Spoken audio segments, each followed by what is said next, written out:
After reaching the third round of the playoffs last year in Class 6A Division II, Friendswood drops down to 5A Division I this season.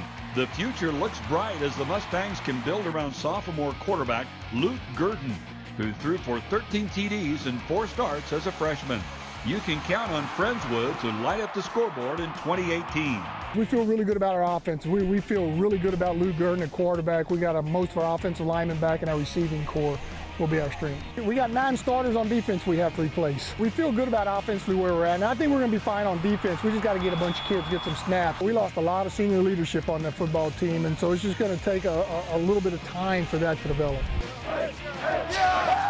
The Mustangs enter a loaded district that includes Angleton. Fresh off a trip to the state semifinals, new head coach Jason Britton can turn to a 4-year starter at quarterback in Seth Crosby. Crosby threw for 18 touchdowns a year ago and will be counted on to lead the Wildcats offense after the departure of running back B.J. Foster to the University of Texas.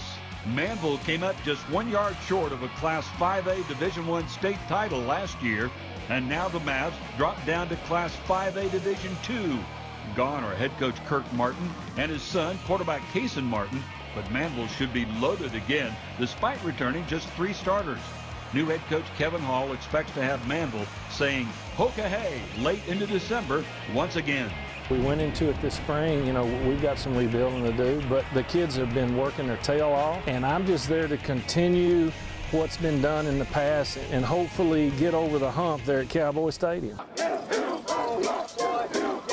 One of Manvel's new district mates has high hopes of its own this season as Fort Bend Marshall looks ready to challenge the state's best. The Buffs are stocked with playmakers all over the field, including Devon Achane, who had nearly 1,700 total yards and 23 touchdowns last year, and Jerry Davis, who rushed for nearly 1,300 yards and 20 TDs last season. We'll see if Marshall can ride these Buffs to a magical postseason run this fall. The always prolific Crosby Cougars should put up plenty of points again in 2018.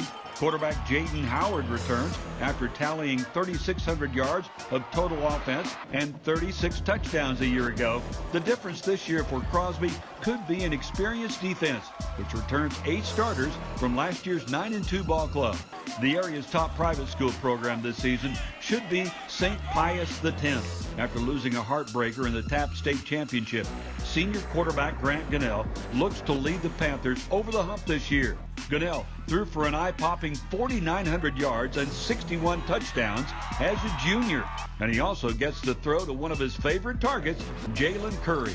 Grant, like my brother, we work on our game a lot. I was on and off the field. We like brothers. We're real close, and this year will be a very special year.